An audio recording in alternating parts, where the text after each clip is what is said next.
Let's join Heather and our registered behavior technician, Manny, as they talk about this week's high leverage practice. Welcome to Little Bits of TLC, the podcast where we explore the dynamic world of education. Join our host, Heather Volchko, as this season we focus on high leverage practices, HLPs. Each episode will examine a different HLP, essential strategies designed to enhance teaching and improve outcomes across various educational settings. These practices focus on collaboration, assessment, social, emotional, behavioral support, and instruction, benefiting all K-12 students. I hope you're ready to be both challenged and inspired, because this season is all about mastering the HLPs. This is Little Bits of TLC. Looking for something that actually fits your life? TLC University is here for that. Each week, we spotlight something different. A webinar with real-world insights, a hangout-style interview, and a hands-on workshop or a Q&A where we answer your questions. It's flexible, it's self-paced, and most come with CEUs. So whether you're looking to grow, reflect, or just listen in, there's something here for you. And it's all in one place. university.thresholdlearning.org. That's where you'll find show notes, professional blogs, a full catalog of ACE-accredited courses, and downloadable resources. It all just keeps growing. So whether you're walking the dog, commuting, or taking a breather between the daily grind, TLC University meets you where you are. Head to university.thresholdlearning.org and check out what's new this week. See you then. Establish a consistent, organized, and respectful learning environment. To build and foster positive relationships, teachers should establish age-appropriate and culturally responsive expectations, routines, and procedures within their classrooms that are positively stated and explicitly taught and practiced across the school year. When students demonstrate mastery and follow established rules and routines, teachers should provide age-appropriate specific performance feedback in meaningful and caring ways. By establishing, following, and reinforcing expectations of all students within the classroom, teachers will reduce the potential for challenging behavior and increase student engagement.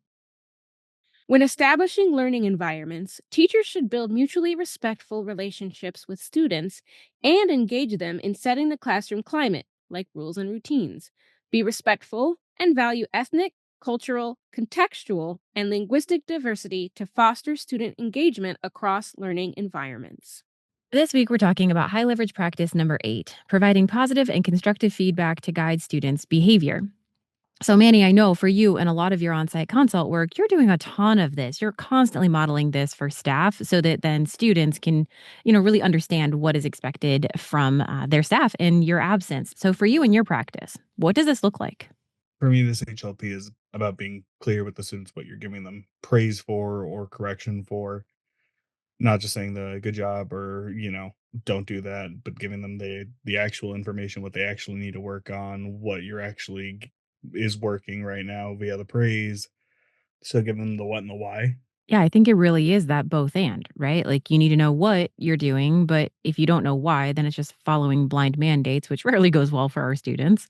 But if I understand why, that's great. But if I don't understand what it is that you then need from me because of that, well, now I might be on board, but I still don't know what the target is. Yeah, I mean, I had students who have received it, their main reinforcer is getting praise or attention from a staff member. Hmm. So I've had students trying to figure out after they got a good job doing like a math assignment, why they're not getting a good job, with subjects they aren't struggling with, if science is or if math or whatever is their worst subject, and then they get a A on a test or an assignment or whatever, move on to the next, and they're not getting that. So then the student has received feedback, but they haven't received it's because you're struggling with this subject, but you're acing all the other subjects. But like, also kudos to you for that.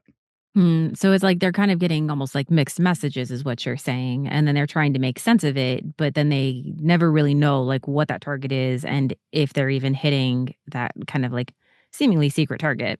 Yeah, a kid can't work on what they can't know. They can't know what's working if you're not telling them this is working. It's going in blind, and student has no roadmap for this anywhere in the future. So, how do you help staff spell out what that roadmap is? Because I know sometimes we're working with staff who, even when we ask, like, what are your expectations, we get kind of a, oh, good question. Like, I hadn't thought to that level, right? Like, it was just like, be quiet, do your work. But when we ask for a little bit more specificity, I know some of the staff I've worked with can sometimes struggle with that. So, how do you walk our adults through trying to figure out what their expectations may be so that then both we and they can communicate them well to their students. So, especially when I'm in classrooms with those vague, maybe rules, expectations, etc. Yeah, when teachers give me that, like I have no clear list in my head or anything. There was one staff member I was working with. It's like, cool. So I'm gonna sit back, watch every time you say, "Hey, good job" or something to the kid, and then I'll ask you, "Hey, what was it in this moment that the student was doing that you gave them that praise or that feedback or," and then start parsing out those statements based on, cool, what does this mean as a whole? Let's group them, let's whatever to put them in broader categories. You know, the schools with the PBIS programs that have the like be safe, be respectful, be Hmm. responsible. Cool. So what did the student do? Great. That goes on there and you can use that as guiding examples for your students as well. Like, what does this mean? This is specifically what I am looking for or I have seen. That's really smart because then you're just catching what the teacher is naturally doing throughout their day. And then you're somewhat quantifying, did you mean this or this when you provided this feedback? Because yeah, you're right. As I'm thinking through, you're talking about that. I think I've done that with staff and didn't even notice that I was doing it. But yeah, sometimes we'll catch them and they're like, wait, no, that's not what I meant. And it's like, oh, interesting, because that's just kind of how you engaged. And so it is a bit of a check for us as adults to make sure, are we even putting out, into our classrooms what it is that we are interested in having our students engage in. I'm curious, as you've done that, have you had any staff who have had any ahas as you're basically collaboratively building those expectations based on their, kind of in the moment classroom performance? Not necessarily having these soft ahas that didn't make sense after going through some of the, broad categories they fit in. I did have one staff realize that their expectations for certain students were either higher or lower, Mm, whether that was because I work a lot with like one-on-one cases, mm. when I'm not supporting classrooms as a whole. And we have high expectations because we know our students can do, but sometimes they're higher than the expectations we have for the rest of the classroom. Like, they're Mm. higher than what we have for the, whole classroom. So I have had a staff member like, "Oh, yeah, when you're putting these 2 exact things side by side, but here you're holding my X student to a higher degree, but this is you gotta bring that so that everyone's doing the same thing, so that everyone has the same, at least baseline." You're right. I mean, how many times have we been working with students who are trying to either access more general education time or increase, like either access general education to begin with as they're transitioning out of more restrictive placement, or if they're just trying to increase the amount of time that they have access to general education? Either way, you're right. Like a lot of our staff can sometimes hold those students who are trying, the ones that we're working with, trying to help them engage in general ed to higher standard than the kids who are already there. And then that's used as kind of that gatekeeping to say, like, nope, you're not ready yet. When in reality, if we put a lot of our students who, have done the work through a lot of that more intensive programming, a lot of times they're showing up with more skills, they're more regulated, they're better at asking for help, right? Like, they've got some of those skills, honestly, like, to a higher degree than some of the students that are just naturally kinda camping out in gen ed. Yeah, no, I agree, but I think what we've done with the students we've worked with is we've given them that, again, direct positive feedback and praise and 'cause it's I don't know if we necessarily hold them to a higher standard in their resource rooms, self-secluded rooms. I think it's that we were able to slow down and explain the general standards, what they look like, and then giving them the praise for it that they deserve or the, "Hey, you got really I've done this with of like, you got really close to being safe. What are we not gonna do next time?" Cool, yeah, we're not gonna run with scissors down the hallway. But that's where the gen ed teachers may just have be safe and not realizing that they're holding that kiddo to the standard of don't run with scissors in the hallway while only telling them that, "Hey, you weren't safe." Yeah, but I think you're talking about just that intensive instruction that can happen outside of the general education classroom. I mean, I know we've worked with teachers to start embedding some of that tier 2, direct instruction around, okay, so what is it that I expect? And, maybe it's using champs to break down like my explicit expectations, because then I need to teach what does it look like to raise my hand and wait for help, or what does it look like to have a certain conversation level, right? So there's some like direct instruction that comes with that, but then it is that ongoing direct feedback that it is like constructively building those skills with those students toward meeting, understanding and meeting those expectations. And in those more intensive, programs, then that's sort of like it's a must do. It's just part of programming. So then we're just trying to transition. Okay, you've learned it here, you can do it here. Can you, follow that through over into other places? And can we help your staff notice that and also give you those feedback points when you're engaging in the same behaviors that you've learned in a more intensive program in, lesser restrictive sittings?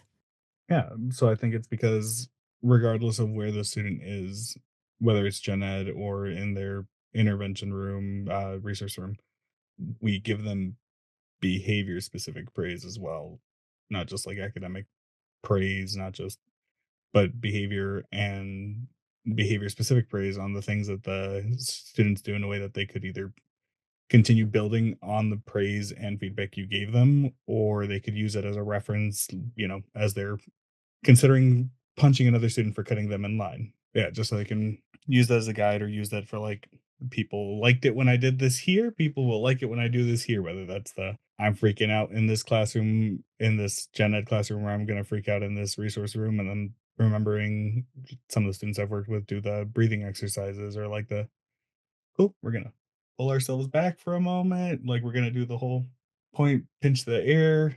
And at the end, it's like, dude, okay, great. Love the fact that, you took a step back. Love the fact that, you balled your hands up and kept them to yourself. Maybe next time let's work on not cursing under our breath to another student, another classmate, another teacher. That was specific on what that kiddo was doing. And that'll translate whether they're in line in the lunchroom or they're in line in the library or in line for the class store. Yeah. I mean, I've watched you do that so well with students and with staff, explicitly calling out like new skills that they're trying, and like how those are showing up in their practices. So for you, when you look at behavior specific praise, what counts? Like what is actually going to count as behaviorally specific praise in your practice? Yeah, so that would be anything from, dude, you waited so patiently for the teacher to call on you. That's hard when you're excited. That's awesome. Or when the kid comes in and they don't want to do their work but then they start doing it, 5, 10, 15 minutes through it after some coaching and end of that, it's like, dude, you weren't feeling it at the beginning, but you stuck with it and finished anyway. Like, good job pushing through it. It's a slog. Let's see if we can do this again tomorrow and finish stronger, finish earlier, like beat the rest of the class. Or like with some of the older kids, when I've been in the high school or the middle schools, and it's the dude, thanks for not blowing up when I told you to put away your phone. Like, that was great. Bonus points if we can keep it in our pocket the whole time tomorrow. I love that these examples that you're giving are not just what they're doing, but you're also kind of talking about how they're doing it. And you're talking about it in comparison to either how they did or didn't use those skills before, or if there's kind of like this time boundedness, or you're setting up almost like a goal for them, how, they could show up the next time that, that skill may need to be used. There's so much specificity in that feedback that you're providing them. But it's that specificity that gives them that goal, that gives them that marker of I did this well or I could work on this, whether it's in the praise or in the feedback. And I think you can't have functioning anything without giving proper feedback, whether that's staff to students, staff to staff. It just doesn't function because then everyone's going blindly. Yeah, and I think you are building rapport as you're then noticing their progress, or how, the baby steps that they are taking in that direction, or you're acknowledging how this time was different from a former time. I mean, that's just building rapport to say, "Oh, like you see me more than just the things that I'm not doing," which then, oh my goodness, like that has opened so many opportunities for you with tough kids who like other staff have maybe not had, as much success with. But even just because you've leveraged that behavior specific praise and you've shown that in comparison to their own former performance, now all of a sudden, like you see them as a human, not just, honestly, the reasons that we may be there to support them. Yeah, and one of my favorite things that I specifically do as I'm like trying to fade out, as I'm trying to get the student to, do or display various behaviors or replacement behaviors with staff members is like, hey, this is my friend so and so. Like, today I know we've had issues with blank in the past, but like he's been doing so great for the last few days. Like, we started here, now we're here, and I will make sure that the student is also hearing me tell that to other staff members Mm. because that's in my mind the baseline for the staff members of like, here's where we're at. From here on up, we're also going to give him praise. Anytime he goes down from here, we're going to give that, hey, you slipped down a little, you did this instead of this, but we're going to try again tomorrow. I love that. Like you're setting up your colleagues for success by leveraging behavior specific praise with a student so that the staff knows where that barometer is, like what they can expect, and they can continue to, kind of acknowledge that and continue moving forward. But also to maybe not hold those incredibly high expectations because the kid's not quite there yet. That's really, really smart. Yeah. Hey, this kid's great. We're here. We started here. This is our ultimate goal. And not like 9 times out of 10, the kid's like standing next to me like they're Buzz Lightyear. Like, yep, I'm a big kid now. Like, That's so good. Well, honestly, Manny, I know you do this all the time. I've watched you leverage all kinds of both positive and constructive feedback to students of all ages in all kinds of settings, as well as with the staff that you work with. So, thank you so much for taking some time today to share what this high leverage practice looks like for you in your practice. yeah, no problem. Have a good working in a self-contained alternative education, therapeutic, or correctional classroom. Project Onward is a 6-strand cohort-based project designed to help you build a strong, structured program for complex students who need extra specialized support. You'll get practical tools to set up clear routines, strengthen engagement, manage behavior, and plan instruction that actually fits the splintered needs of your students. By the end, you'll walk away with a complete, ready-to-use program that has been adapted to your local needs. Led by Heather Bolchko, Lathrell Eisler, Jonathan Barbario, and Manny Wasius, Project Onward blends proven strategies with vetted experience, helping you move forward with confidence. If you're creating something from the ground up or looking to update what you've got, this project gives you the structure and clarity to do it well. If you support students with low incident needs, Project Base helps you design a consistent classroom built just for them. And if you're working in general ed or resource settings with behavioral challenges, Project Thrive gives you the tools to work with, not against, the flow of your classroom. Visit university.thresholdlearning.org to meet the team and get started today. Let's move onward, together. To build and foster positive relationships, teachers should establish age appropriate and culturally responsive expectations, routines, and procedures within their classrooms that are positively stated and explicitly taught and practiced across the school year. When students demonstrate mastery and follow established rules and routines, teachers should provide age appropriate, specific performance feedback in meaningful and caring ways. By establishing, following, and reinforcing expectations for all students within the classroom, teachers will reduce the potential for challenging behavior and increase student engagement. When establishing learning environments, teachers should build mutually respectful relationships with students and engage them in setting the classroom climate, such as through rules and routines, be respectful, and value ethnic, cultural, contextual, and linguistic diversity to foster student engagement across learning environments. Effective special education teachers are masters at creating learning environments that are consistent, organized, and deeply respectful, all of which are crucial for supporting student success. Their approach is rooted in practices that prioritize the social and emotional well being of their students. A key part of their strategy is focusing on increasing appropriate behavior through an instructional approach that explicitly teaches social skills. This method allows students to practice these skills throughout the day, with teachers providing positive, specific feedback to reinforce appropriate behaviors. These teachers also proactively address potential challenges by implementing evidence based practice to prevent social, emotional, and behavioral issues before they escalate, offering early intervention as soon as any risks appear. As student challenges become more complex, these educators respond with a team based problem solving strategy that intensifies support in line with the needs identified through behavioral assessments. Even when addressing significant behavioral issues, These supports are delivered in a manner that is caring, respectful, and culturally relevant. What stands out in their approach is the recognition that both academic and behavioral strategies are far more effective when they are built on a foundation of positive and caring teacher student relationships. Teachers understand that while they can't force students to learn or behave, they can certainly create an environment that makes it much more likely for both to happen. Central to any effective classroom is a set of clear, consistent rules, routines, and procedures that keep students engaged and focused throughout the day. These procedures are implemented in a proactive and positive way, with the teacher serving as a model of respect and care in all interactions. Rules are communicated in positive terms, focusing on what students should do rather than what they shouldn't, and are kept simple, usually 5 or fewer. Behavioral expectations are taught through clear examples and non examples and are practiced regularly until students achieve mastery. Routines are meticulously planned from how students enter and exit the classroom to how they respond to the teacher's attention signal and seek assistance. Each procedure is broken down into critical steps, which are explicitly taught and practiced with the students. The literature suggests a recommended ratio where for every corrective statement, teachers should make at least 4 acknowledgments of appropriate behavior, emphasizing mastery rather than focusing on mistakes. Teachers also ensure that students have ample opportunities to respond to both social and academic prompts throughout the day.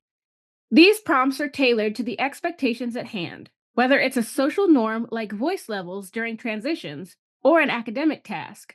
The frequency of these opportunities to respond varies depending on the age and severity of the student's disability, but is a primary instructional strategy for building both fluency and proficiency.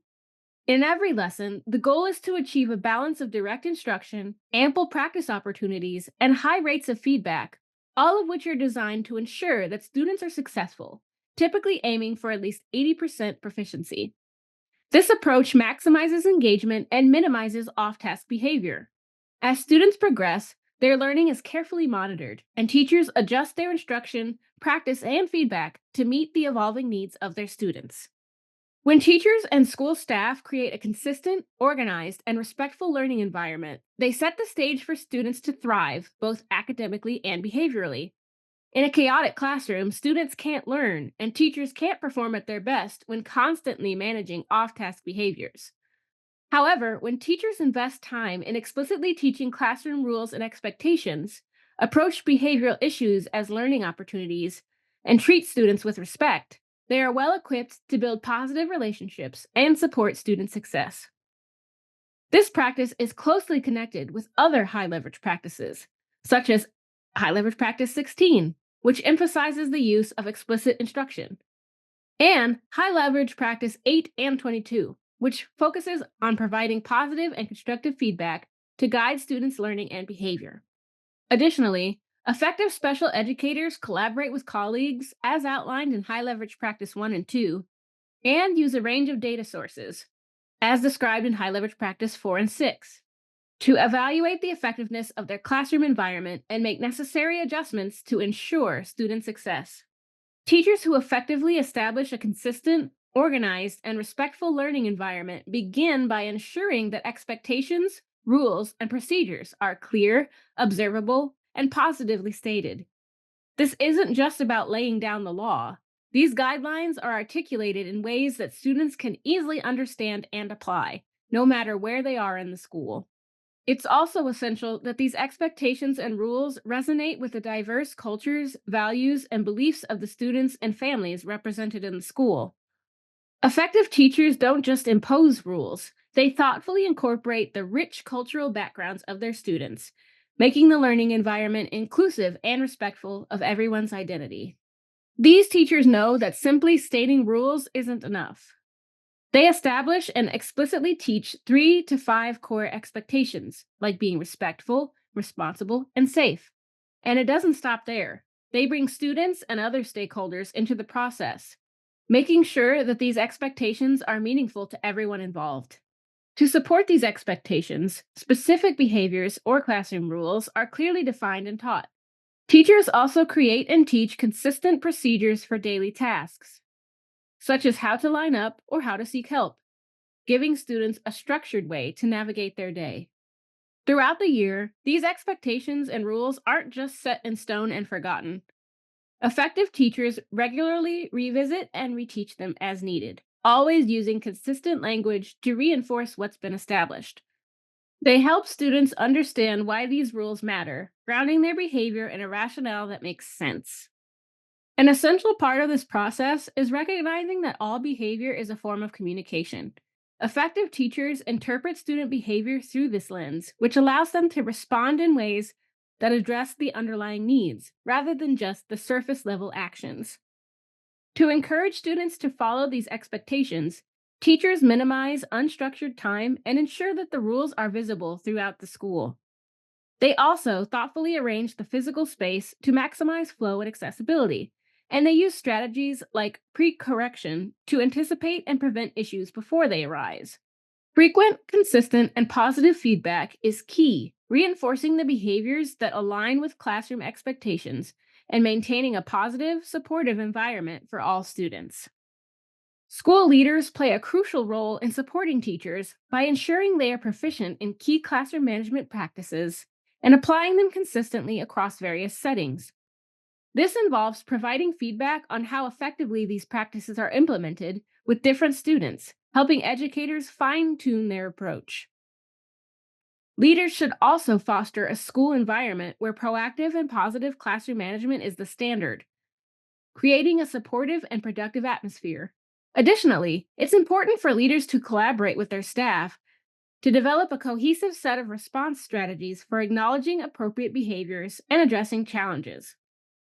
By ensuring consistency in these strategies across all classrooms, leaders help reinforce expectations and maintain a positive learning environment for all students.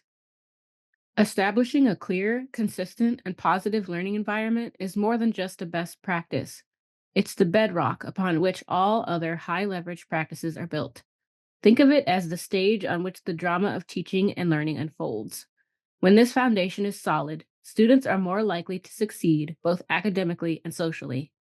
It opens the door for educators to engage in effective instructional practices and nurtures a climate of care and respect between teachers and students.